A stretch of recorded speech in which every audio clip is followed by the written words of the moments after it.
भारतीय वायुदलाला सरकारची खुली सूट, पाकिस्तानी विमानं आकाशात दिसल्यास तोडीस तोड उत्तर देण्याची मुभा.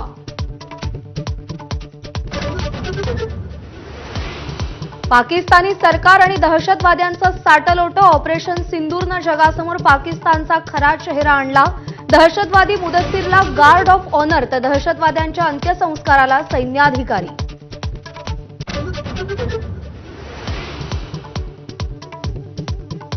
बलूच लिबरेशन आर्मीच्या हल्ल्यात पाकिस्तानचे 12 सैनिक ठार. बलुचिस्तानातील बोलंदर्रा भागात आयईडी स्फोट. बीएलएच्या स्पेशल टॅक्टिकल स्क्वॉडचा हल्ला.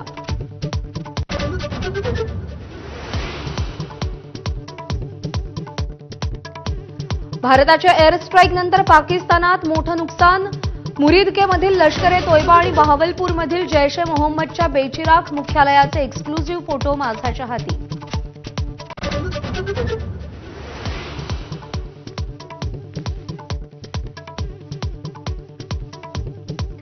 भारताच्या ऑपरेशन सिंदूरनंतर हानी झाल्याची पाकिस्तानची कबुली. 37 जण ठार झाल्याचा दावा.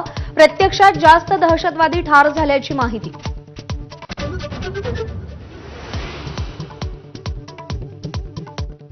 भारताच्या 80 लढाऊ विमानांकडून स्ट्राईक. पाकिस्तानच्या पंतप्रधानांचा त्यांच्या संसदेत दावा. पोकळ धमक्या देणंही सुरूच.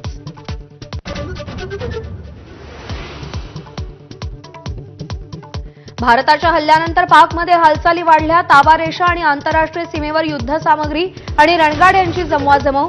सीमावर्ती भागातही पाकमधील गावं रिकामी.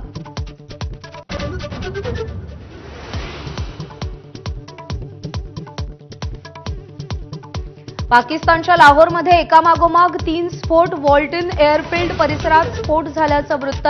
नागरिकांमध्ये घबराट.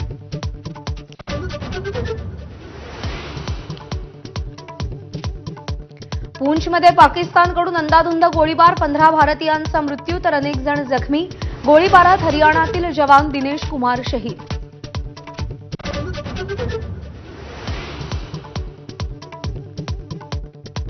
ऑपरेशन सिंदूरनंतर देशभरातील भारतीय सैन्याचं कौतुक. केंद्र सरकारनं आज सर्वपक्षीय बैठक बोलावली. विरोधकांना ऑपरेशनची माहिती देणार.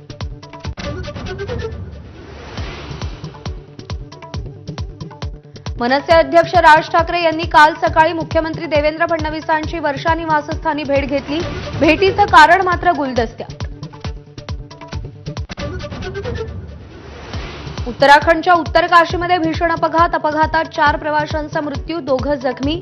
देहरादूनहून हर्षिलला उड्डाण केलेलं हेलिकॉप्टर कोसळलं.